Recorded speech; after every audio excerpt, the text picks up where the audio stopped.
All right, welcome to Chapter 8, Problem Set 2. First one, Problem 17. It says, what are the magnitudes of the horizontal component and the vertical component of the net force acting on the block at point Q? All right, so you look at the diagram here. Here's point Q. If I draw a quick force diagram for that, I know obviously the Earth is pulling it down. We call that mg. And the track is to the right of the block, so that means it's pushing it to the left. Now, in a technical sense, that's the normal force because it's the perpendicular force provided by an object. So if you want to look at the horizontal here, the horizontal is equal to the normal force. And in this case, it's the force that's pushing it toward the center, so that would be equal to the centripetal force, mv squared over r. If I go to plug those things in, 0.032 is the mass. We're going to need the speed squared. And here is the radius, which we know is 0.12. So how are we going to get the speed?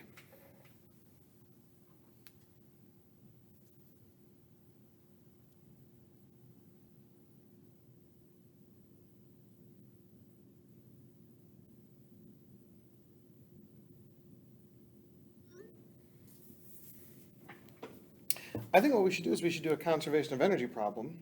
We say, oh, well, here's the point P to point Q, and this should be no problem. So let's take the energy at point P.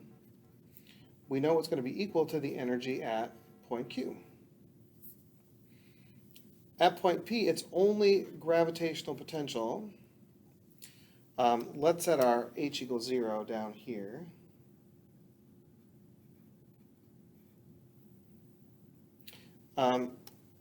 And then that means that at point Q, there's some gravitational potential and some kinetic.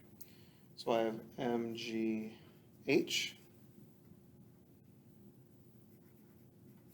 mg now. If we notice, at point Q, the h's are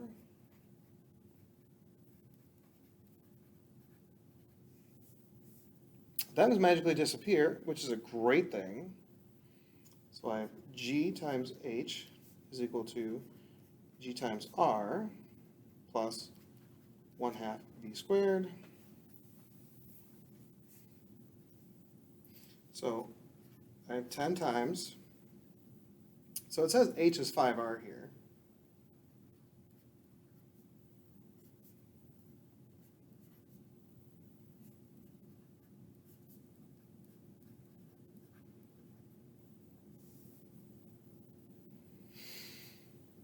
So this is 50r minus 10r, that's 40r, multiplied by 2.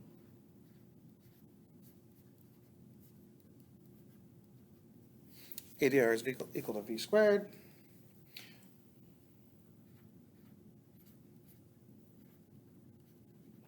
R is 12 centimeters.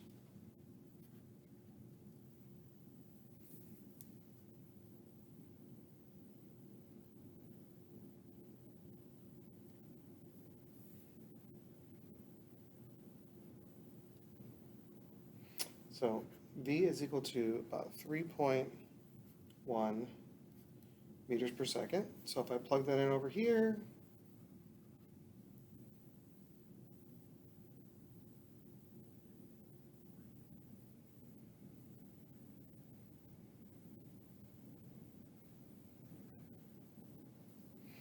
I end up with 2.56 newtons as the horizontal force. Now, the funny thing about this is that if I go to calculate the vertical force,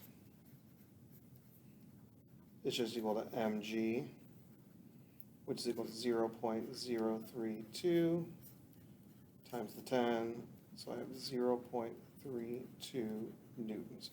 Now together, this is not exactly to scale. Together,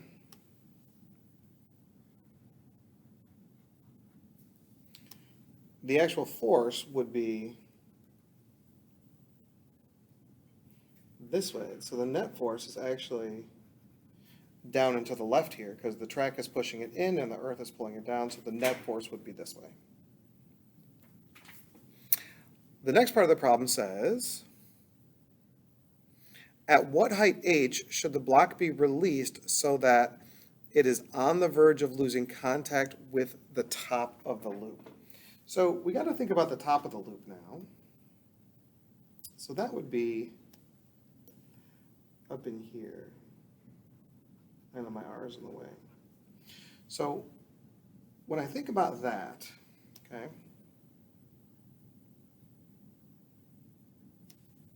when I think about that, so I'm going to call this point T up here for top. So the energy at point P has to be equal to the energy at point T. Now the thing about this that's interesting is that we're talking about the minimum speed it can go. So when I work out the minimum speed for this one, we got to think about it from a force concept as well as an energy concept. So the force concept at point T here, we have the Earth pulling it down, that's the mg, and the normal force with track pushing it down. So what you're going to notice from this is that the net force is equal to N plus mg. But that's also the centripetal force, so that's mv squared over r, because it's the circular force. And at the v min, the normal force goes to 0. Therefore, we end up with mg is equal to mv squared over r. I make the m's magically disappear, and v squared is equal to rg. Now, how's that going to manifest for us up here? Well, if the energy at P is equal to the energy at T, what do I have going on at P? It's all gravitational potential. This is some gravitational potential plus some kinetic. mg h. Now I'm going to use a little h prime because it's not this h, it says what height. So we're going to have to figure that out, is equal to mg. And what's the height at the top here? It's 2r plus 1/2 mv min squared. Well, what's nice is I have an expression for v min right here, don't I? So let's see how this works out. First of all, the m's magically disappear. And I'm not going to need them because I'm solving with this equation. So I have gh prime is equal, and that's not a derivative, it just means a new one, is equal to 2gr plus 1/2, m's went away, I have 1/2 rg. So now each term has a g, so it turns out that my h prime, the new h that it's going to be released from to get the minimum speed, is equal to 2.5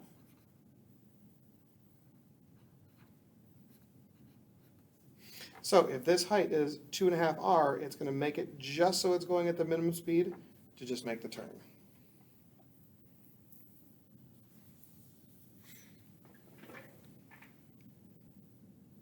So the next part says, graph the magnitude of the normal force on the block at the top of the loop versus the initial height for the range h is equal to 0 to h is equal to 6r.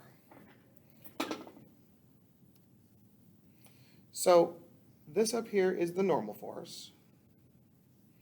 This is the height. It goes from 0 to 6r.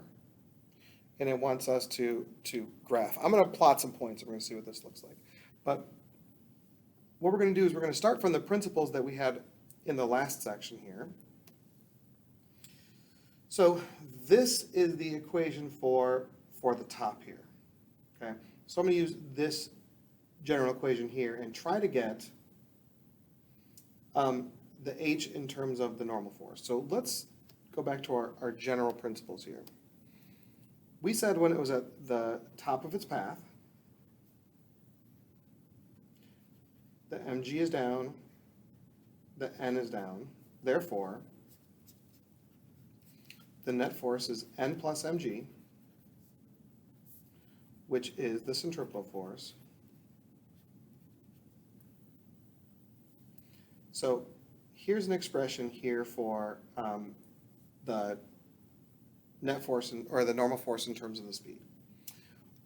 If I do the energy, I know that the gravitational at point P is equal to the gravitational at the top plus the kinetic at the top. So this is mgh. This is mg2r plus 1/2 mv squared. Now, what I'm noticing here is I have an mv squared term here, and I have an mv squared term here. And since I need n in terms of h, I'm going to see if I can't substitute this into here and see if we can't kind of make that happen a little bit. So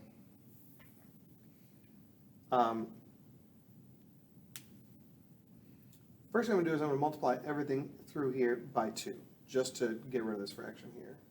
So 2 mgh is equal to 4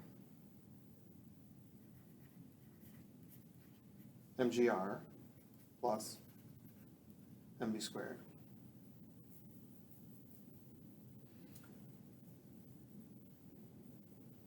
And in order to get mv squared over r, I'm going to go through and divide everything by r. So 2 mgh over r is equal to, well, this r is going to somehow disappear, 4 mg plus mv squared over r. Now I switch from lowercase r to uppercase r, but I'm now going to substitute this term in here.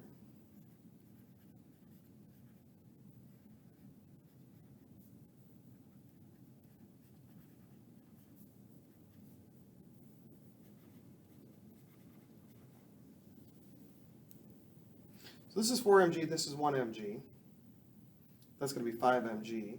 And I'm going to get n by itself. So my expression is n is equal to 2 mgh all over r minus 5 mg. And now what happens is I can actually plug in my values for h in terms of r, and we can see what happens. So if I take h and I plug in 0, so this whole term goes to 0, and I'm left with negative 5 mg. So if h is equal to 0, n is equal to negative 5 mg. See what happens if h is equal to 1. 2 times 1 is 1. So what's happening here is I'm putting in 0, r, r. So then r's end up canceling out. So r divided by r is 1, so 2 mg minus 5 mg. So at 1, it's negative 3.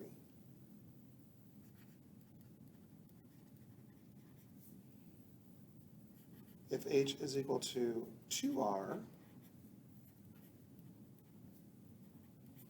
it's negative 1 mg. So 2, if I put in 2r here, 2 times 2 is 4, 4 minus 5 is negative 1. That looks nice and linear to me.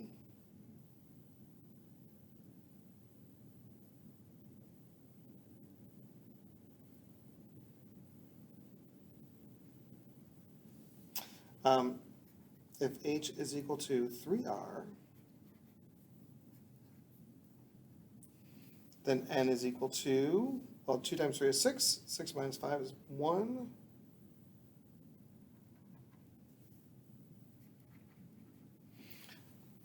And then we can see the pattern.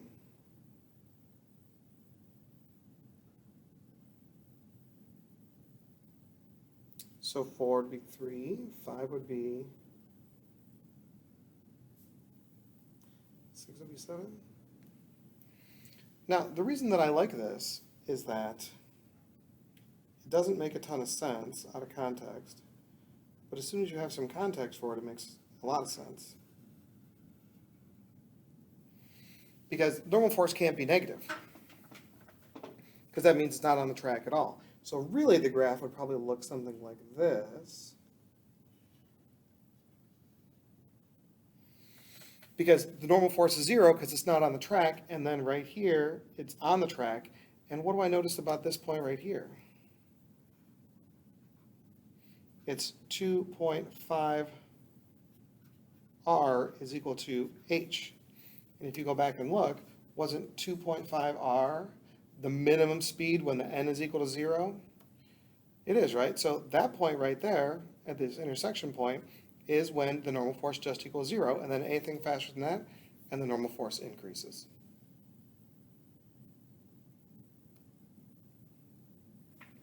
All right, let's look at 19. 19 says, a 8 kilogram stone is at rest on a spring. The spring is compressed it says 10 centimeters. What is the spring constant? All right, easy one. So according to Hooke's law, the force that you apply on a spring is equal to the spring constant, little k, times the compression or stretch distance. No problem. In this case, if I look at the forces on this bad boy,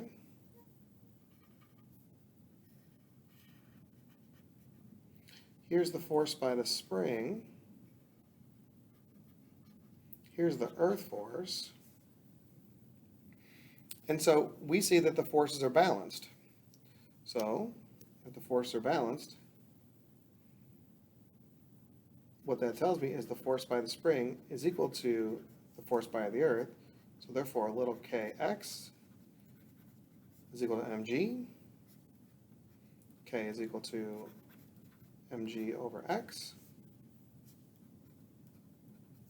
so k is equal to 8 times 10 divided by, and don't forget to work in meters, 0.1, so k is equal to 800 newtons per meter.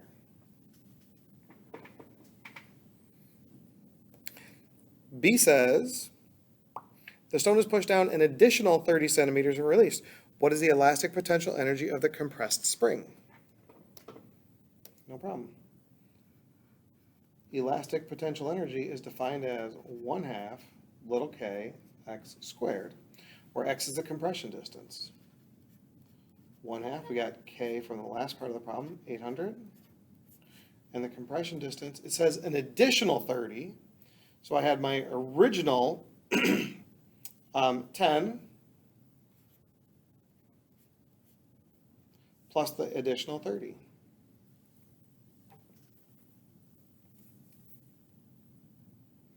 So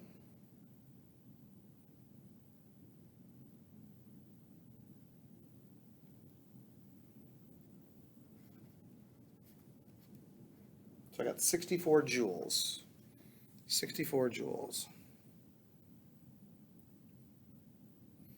It says, what is the change in the gravitational potential energy of the Earth-stone system when the stone moves from its release point to its maximum height?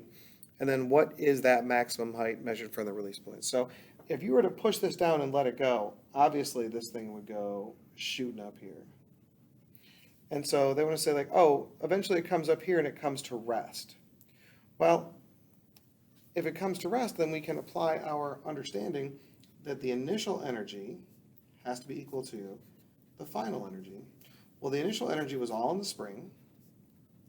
If it comes to rest at the top of its path, then all the energy is in the gravitational field.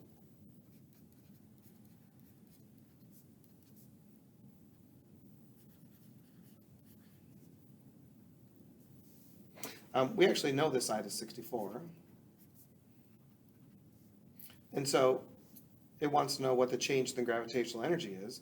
And the change in the gravitational energy is that same 64 joules. If I want to calculate this, the mass is 8, the gravitational field strength is 10.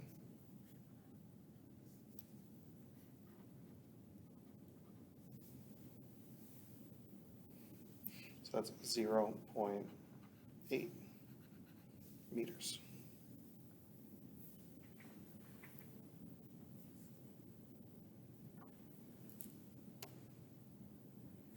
Okay, 21. 21 says, a pendulum of length 1.25 meters has a speed v0 when the cord makes an angle of 40 degrees. What is the speed of the bob at its lowest position if the v0 is 8 meters per second? What is the least value that v0 can have in the pendulum to swing down and then, let's get the second part. So let's do this. So if this v0 is 8 meters per second, then what is the v at the bottom? All right. Well, we can always talk about these as initial and final positions, or A and B. So we'll call this one A, that's the initial position. Here's B, that's the final position. And what we know is the energy at A has to be equal to the energy at B. Well, A, it's up a little bit above, right? If we call this our zero height, right, we can see it's up above there, so we'll make this one here. That's h is equal to 0, so this is our h value here. So in the beginning, I have both gravitational energy and kinetic energy. And then down at the bottom, h is equal to 0, so it's all kinetic energy. So mgh. So that's the initial speed is equal to, that's the v at the bottom. The mass has all magically disappeared. That's cool. I think the hard part about this problem, and we've seen this before, is realizing that if this is h here and this is L, then this length from here to here is L minus h. And what we've seen before is that h is equal to L times 1 minus cosine theta. And in this case, if I put in 1.25 times 1 minus cosine 40, handy dandy calculadora,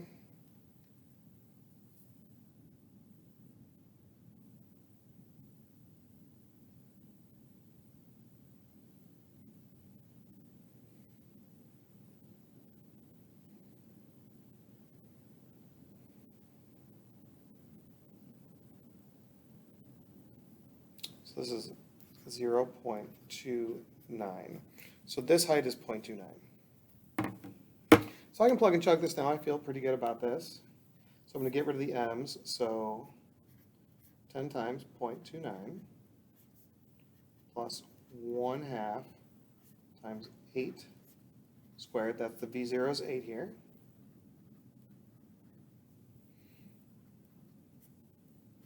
One-half v squared.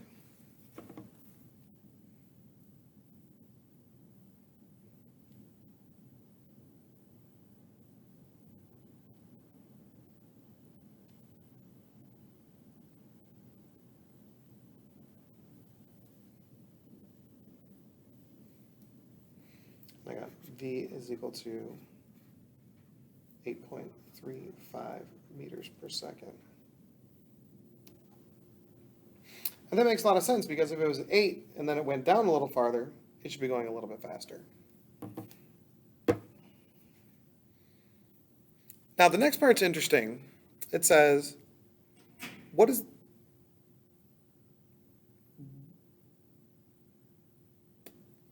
the least value that v0 can have if the pendulum is to swing down and then up to its horizontal position and then to the vertical position for the cord to remain straight, and do the answers change or not change? Okay, so what is the least value that v0 can have if the pendulum is to swing? So here they just wanted to see what it was going to down here. So let's see what happens. Now they want it to swing basically up to horizontal. So let me move over the page a little bit. So what we're going to have here is we're going to have our pendulum.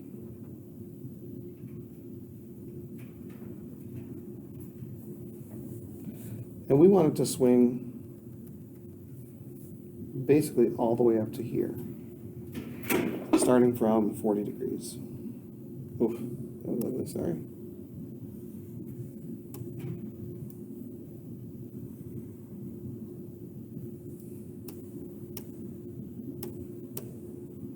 So here's our pendulum. We want to swing from there all the way up to here.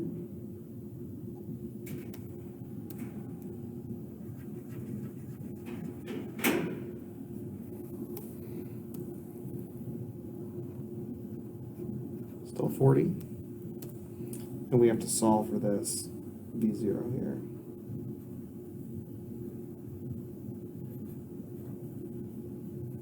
Well, we call this point A, and we'll call this one point C this time. I know that the energy at A has to be equal to the energy at C. So this is UG plus K. Again, we're going to call our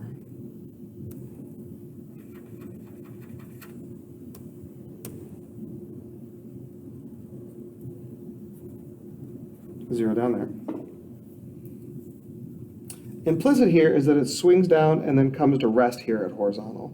So because it comes to rest here at horizontal, it's just gravitational.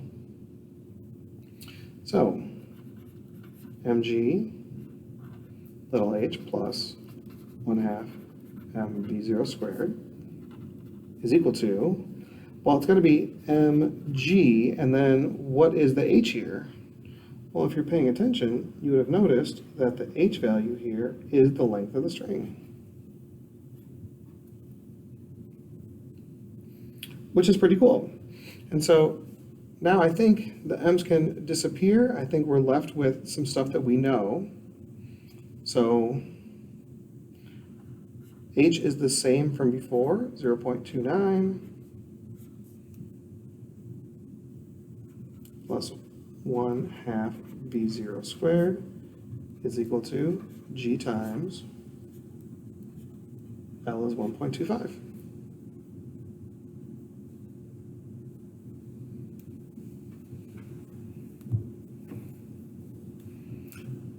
I know everything but the v0.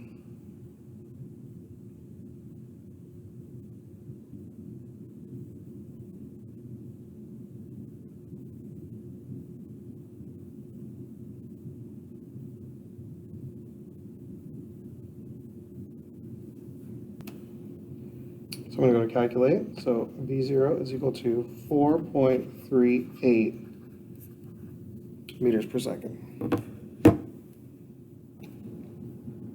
In the last part of the problem, I want to say, okay, well now what does the V0 have to be for it not to just swing up to here horizontal, but to swing all the way up to this top point here.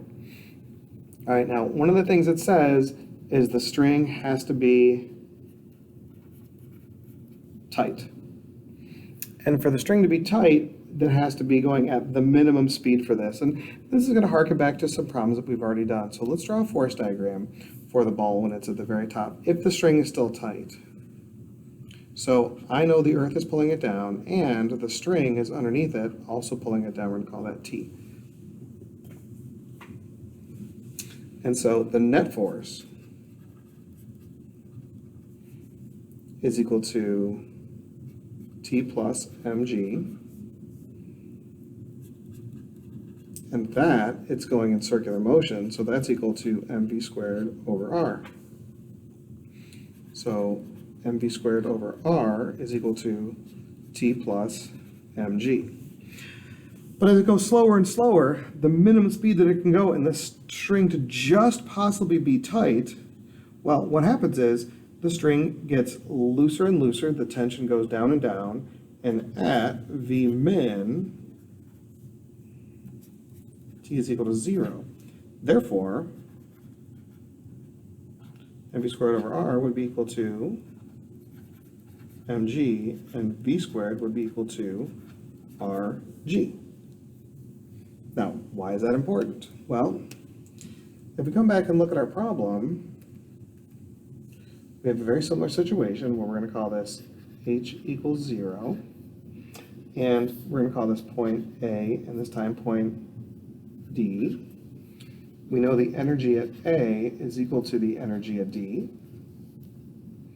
I have some gravitational plus some kinetic.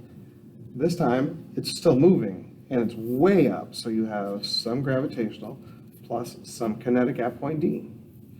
We know this is mg little h. Again, little h is this right here, plus 1/2 mv squared. This is equal to mg. Now, what's the h this time? Well, it looks like it's 2 L's.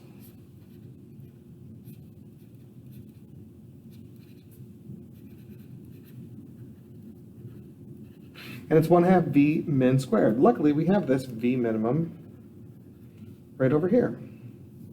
So let's simplify. All right, I'm going to get rid of the m's, so I have gh plus 1/2 v0 squared, which is what I'm solving for, is equal to 2gl plus 1/2 rg. But what's interesting though is this r here is one of the l's, so we'll substitute that in here. Actually, I'll go back and do it right now.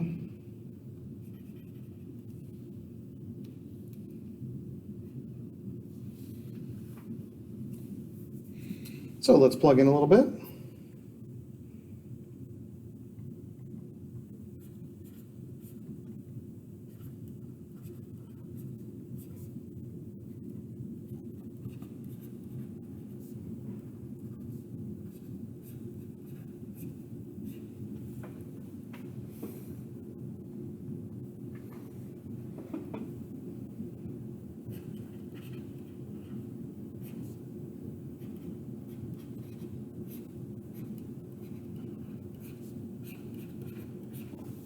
I just noticed this is 2gl, this is 1/2 gl, it's 2.5 gl, but I didn't notice before.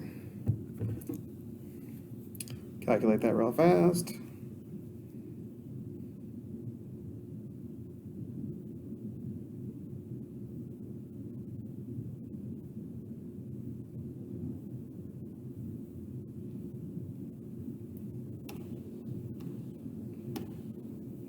And I got V is equal to 7.53 meters per second.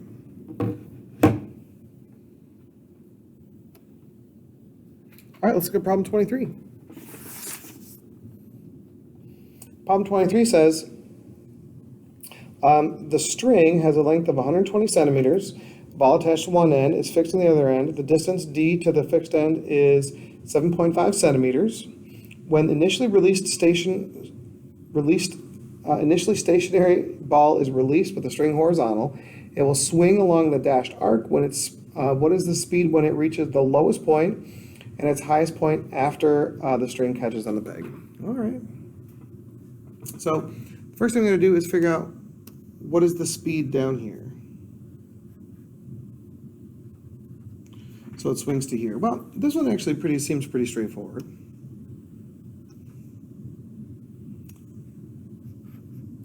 Call this point A, and we'll call this point B down here. So one of the things I know is that the energy at A has to be equal to the energy at B. At A, it's released stationary, so it's got all this. At the bottom, we'll call this our zero height at the bottom.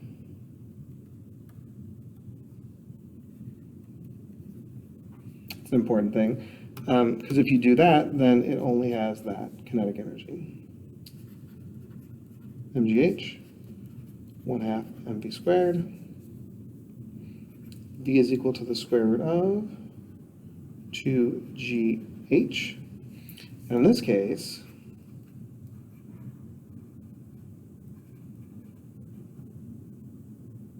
it's 2gl because the length of the string is the height.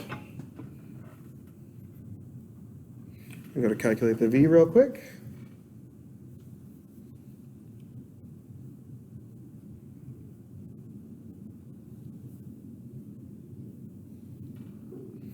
I got 4.9 meters per second. Now, what's going to happen from here is it swings down and hits the peg, and the ball wraps around like this.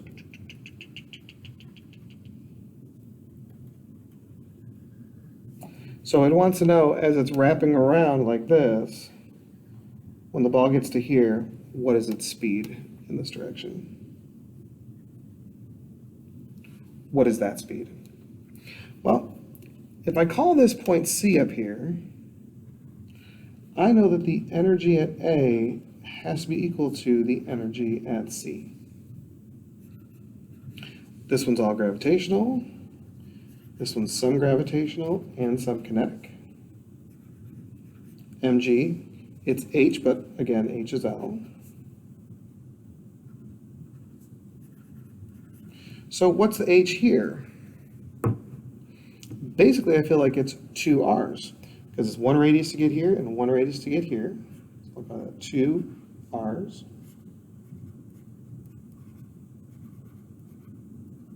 And we're going to solve for that b. So the m's go away, so I'm left with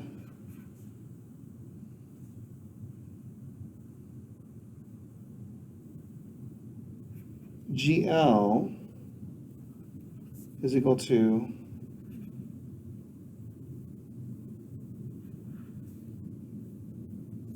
2gr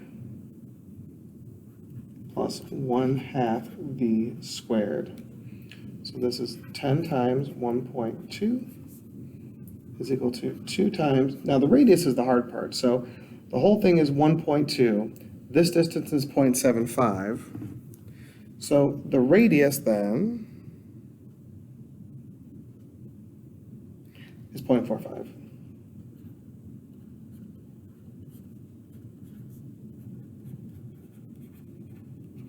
Oh, it's not D0.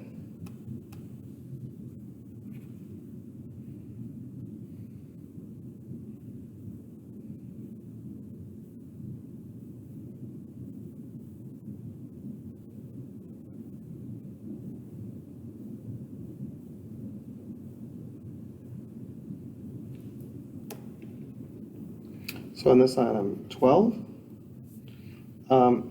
This is 4.5 times 2 is 9, plus 1/2 v squared. So v is equal to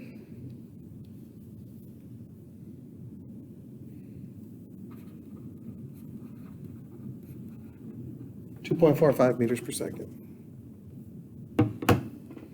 We got one more.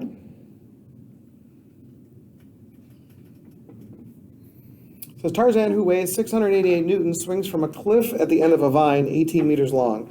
From the top of the cliff to the bottom of the swing, he descends by 3.2 meters. The vine will break if the force on it exceeds 950 newton. Does it break? No problem. So the thing that we have to notice here is that, Tarzan's going to be swinging on this vine here.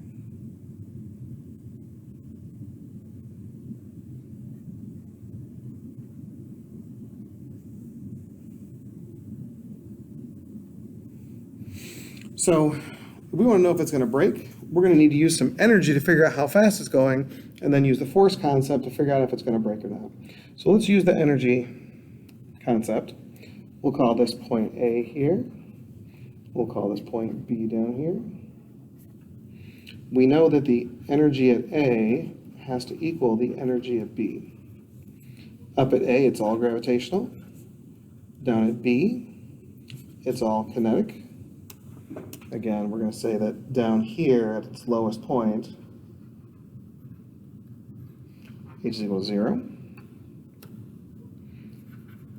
mgh, 1/2 mv squared. Speed is equal to the square root of 2gh, 2 times 10 times 3.2. The 3.2 was given.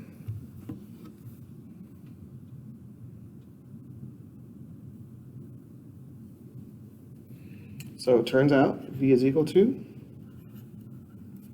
8 meters per second. So it just swings through the bottom, it's 8 meters per second. But what are the forces? Okay, what are the forces on Tarzan as he swings through the bottom? Well, We know the Earth is pulling him down. That's mg, and it's told to us it's 688 newtons. But the vine has to pull up on him much more. Because if he's in circular motion, the things we know about circular motion is that the acceleration must be up, and if the acceleration is upward, that means the net force must be up also, so the tension must be bigger than the weight. F net, this time he's in circular motion, so it's mv squared over r. If I look at the force diagram, F net is T minus mg. Set these equal.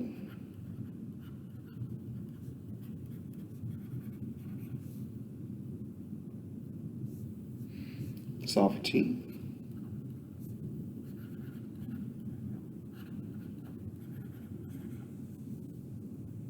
What the heck just happened? mv squared over r. Now, in this case, something about this is when I look at this r value, it's the length also. If his weight is 688, his mass is 68.8. The speed is 8, we calculated that earlier. The length is 18. He weighs 688. Okay, let me calculate that.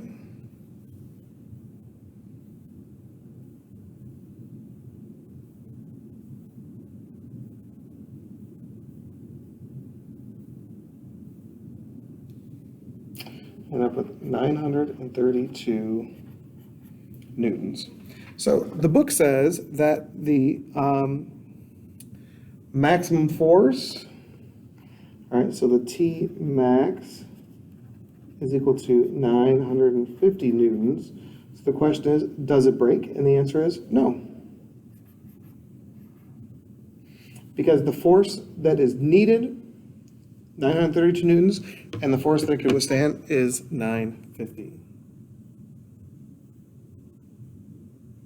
Oh, it says what is the greatest force, and the force is 932. All right, that wraps up Chapter 8, Problem Set 2.